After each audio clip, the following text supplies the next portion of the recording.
یہ عربی کا اسلوب ہے. جیسے سارے کے سارے کسی جماعت میں عورتیں ہی ہیں لیکن اس میں ایک مرد آ جاتا ہے تو پھر کیا کرتے ہیں, اس میں ہم کا صیغہ استعمال کر دیتے ہیں, ہن نہیں بولتے.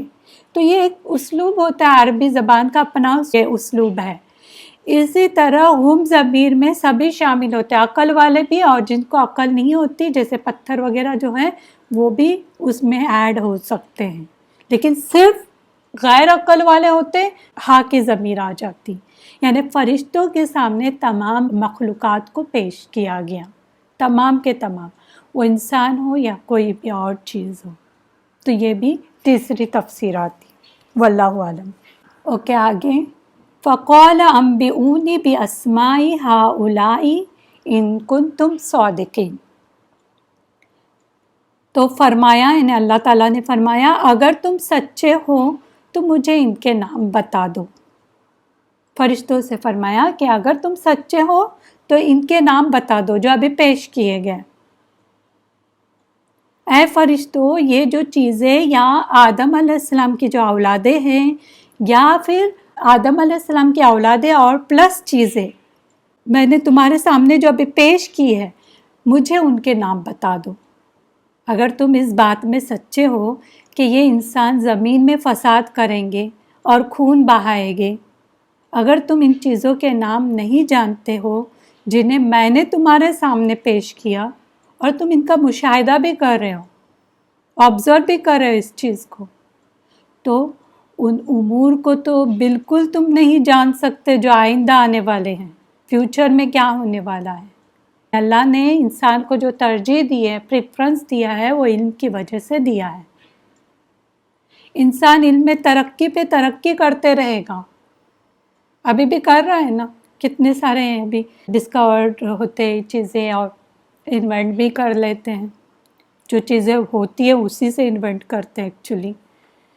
کیا یہ سبھی انسان فسادی ہیں؟ ان میں تو انبیاء بھی ہیں, شہداء بھی ہیں, صالحین بھی ہیں جو دین کا علم پھیلانے والے ہیں, اللہ کے حکم کو ماننے والے ہیں, فساد کرنے والے نہیں ہیں. اللہ تعالیٰ نے فرشتوں کے سامنے آدم علیہ السلام کا تعارف ان کی بہترین صفت کون سی تھی, علم کی, اس کے ذریعے کرایا. جیسے ہم انٹروڈیوس کراتے ہیں نا کسی کو, تو جو بھی جس کو ہم زیادہ اچھا سمجھتے ہیں وہ صفت کے ذریعے ہم انٹروڈیوس کراتے ہیں اس کو. تو آدم علیہ السلام کی سب سے جو بڑی صفت تھی, بہترین صفت تھی, وہ علم تھی. تو اس سے انٹروڈیوس اللہ نے کرایا فرشتوں کو. اس سے پتہ چلتا ہے کہ ہمارے پاس سیکھنے کی صلاحیت ہے. یہ نہیں کہے کہ نہیں ابھی نہیں سیکھ سکتے, اب دماغ کام نہیں کر رہا ہے. سب کے پاس صلاحیت ہوتی ہے لیکن یوز نہیں کرنے کی وجہ سے وہ زنگ لگے ہوئے ہوتے ہیں. اس لیے اپنی صلاحیت کے لحاظ سے خوب علم حاصل کریں. تھوڑا حاصل کر کے یہ نہیں سمجھے ابھی ہم نے خوب حاصل کر لیا بس ہو گیا, آگے نہیں کچھ کرنا ہے. حاصل کرتے رہیں, آخری سانس تک کرتے رہیں, اور ساتھ ساتھ دعا بھی کریں, رب زدنی علما. آپ صلی اللہ علیہ وسلم کو یہ دعا سکھائی گئی تو ہمیں تو بہت بار کرنی چاہیے یہ دعا. اور علم کی جو فضیلت ہے اس کے بارے میں ویسے بھی کئی حدیثیں ہمیں ملتی ہے, اور قرآنی آیاتوں سے بھی علم کی فضیلت جو ہے وہ ہمیں پتہ چلتی ہے. جیسے مسلم کی ایک روایت میں آتا ہے کہ من سلک طریقا یلتمس فیہ علما سہل اللہ لہ بہ طریقا الی الجنہ. جو شخص علم کی تلاش میں کسی راستے پر نکلتا ہے, یعنی کوئی شخص ہے وہ علم حاصل کرنے کے لیے کسی راستے پہ چل پڑتا ہے, تو اللہ تعالیٰ اس کے لیے جنت کا راستہ آسان فرما دیتا ہے. اب جب علم سیکھے گا تو عمل صحیح کرے گا نا, ورنہ اپنا ہی دین بنا کے چلے گا تو اس کے لیے جنت کا راستہ آسان ہوتے جاتا ہے. تو علم حاصل کرتے رہیں, علم کی تلاش میں ہمیشہ رہیں. ایک کورس ختم ہو گیا دوسرے کورس کی بات کریں, ایسا نہیں کہ اسٹاپ کرنا ہے, کہیں پہ بھی ہماری اسٹاپنگ نہیں. صحابہ جو تھے کبھی ان کی ہسٹری پڑھے, ایک صحابہ تو آئے تھے ایسا لگ رہا تھا کہ ابھی نہیں رہنے والے, اب ان کا آخری وقت آیا تو بھی آ گئے تھے کچھ کوشچن کرنے کے لیے. وہ بھی کچھ ایسے کوشچن تھے کہ ان کو اس وقت ضرورت نہیں تھی، لیکن انہوں نے کہا کہ میں اس حال میں مرنا چاہتا ہوں جیسے میں طالب علم ہوں اور اس حال میں مر جاؤں۔ اللہ ان کے لیے جو بھی علم حاصل کرتا ہے اس کے لیے جنت کا راستہ بھی آسان کر دیتا ہے۔ دوسری ایک حدیث آتی ہے متفق علیہ، روایت ہے بخاری اور مسلم میں، مَن یرید اللہ بہ خیرا یفقہہ فی الدین، جس شخص کے ساتھ اللہ تعالیٰ بھلائی کا ارادہ کرتا ہے تو اللہ اس کو دین کی سمجھ عطا فرما دیتا ہے۔ تو جو بھی دین کا علم حاصل کر رہے ہیں اس کا مطلب اللہ ان کے ساتھ بھلائی کا ارادہ کرتا ہے۔ اور کس کے ساتھ اللہ بھلائی کا ارادہ کرے گا؟ جو خود طلب رکھے گا، خود چاہے گا کہ میں علم حاصل کروں، خود نکلے گا، علم کے راستے میں نکلے گا، تلاش کرے گا علم کو کہ کہاں محفلیں چل رہی ہیں۔ جس شخص کے ساتھ بھی اللہ تعالیٰ بھلائی کا ارادہ کرتا ہے تو اس کو دین کی سمجھ دیتا ہے۔ اسی طرح مسلم اور ابو داؤد میں بھی آتا ہے کہ جب انسان مر جاتا ہے تو اس کے عمل کا سلسلہ ختم ہو جاتا ہے۔ اب وہ واپس دنیا میں نہیں آ سکتا کہ چلے ابھی ٹائم پاس کرنے کوئی ٹائم ہی نہیں، چلے کچھ نیک کام کر کے آتا ہوں، کچھ ابھی قبر کے اندر ہوں تو کچھ ہے ہی نہیں تو دنیا میں کیا ہوتا ہے، بہت بزی بہت بزی بہت بزی۔ ہر ایک کے زبان پہ جب بھی آپ پوچھیں ان کو کہے کہ چلے دین کا علم حاصل کرنے آئیں، بالکل ہمیں سانس لینے کی فرصت نہیں ہے بولتے ہیں۔ پھر سانس نہیں لے رہے تو زندہ کیسے ہو؟